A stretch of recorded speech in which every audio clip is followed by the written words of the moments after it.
Good afternoon and welcome to the Market Wrap for Wednesday, the 15th of July. And look, today was a better day for Aussie investors. We finished the session with a gain of roughly around 1/3%. Now, it doesn't seem like that's much of an improvement, but considering the past 2 days, the Aussie market has been almost completely flat, it is still worth mentioning. So we did end the day at 8,841 points, and this really followed a solid session on Wall Street last night after softer than expected US inflation data and also strong bank earnings. So we did certainly follow the lead from US markets overnight. Now, looking across the different sectors, it was really the miners that stood out, lifting by 1.7%.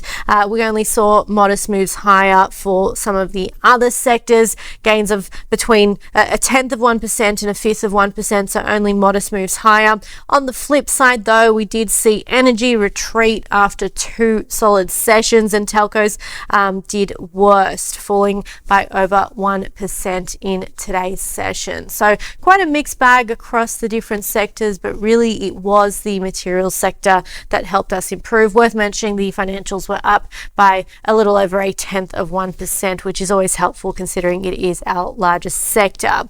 Now, looking at some of the winners, gold miner Kingsgate finally had some reprieve after the recent selling, after its share price slumped by around 30% over the past 2 days, the first 2 sessions of the week. And this was after alerting investors to a mechanical failure that could impact production. Today, though, after being the absolute worst performer 2 days in a row, it was actually the best performer. And this is after the company announced that it's partially restarted operations, restoring 50% of its plant's processing capacity. And this is just days after it was shut down. So I guess a bit of a sigh of relief from investors who were potentially fearing the worst, and a boost to its share price, which was up by around 16% today. Aussie Broadband was higher on the back of a broker upgrade, so it was in the top 10 performers. BHP is worth mentioning because it was a standout from today's session, posting its best day in roughly around a month and contributing to a significant portion of today's gains.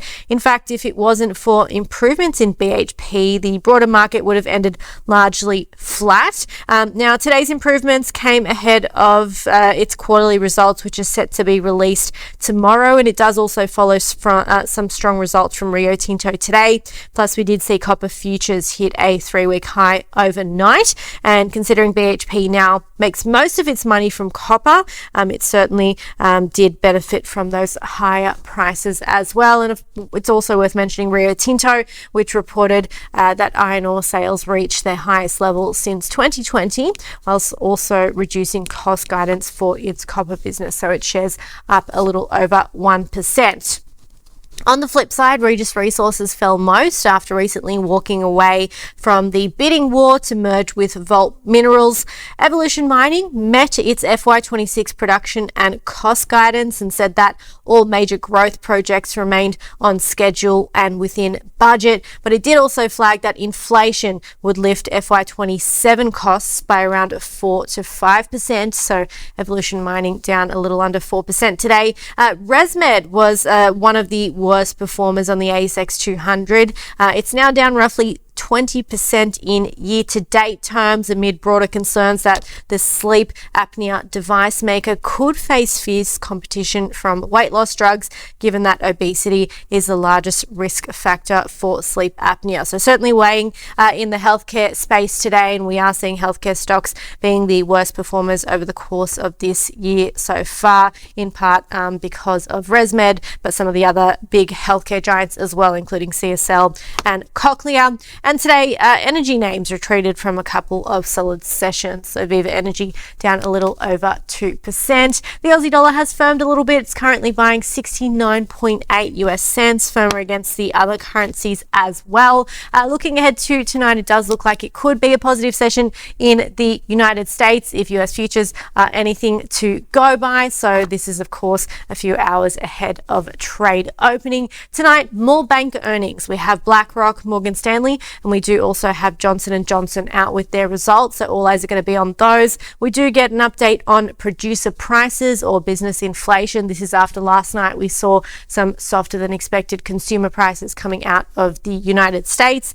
And then looking ahead to tomorrow, I did already mention that BHP will be out with an update. That's a quarterly, as well as Alcoa and Netwealth. So make sure you have a look for those, and that could move share prices around. Have a lovely night, and we'll see you again tomorrow.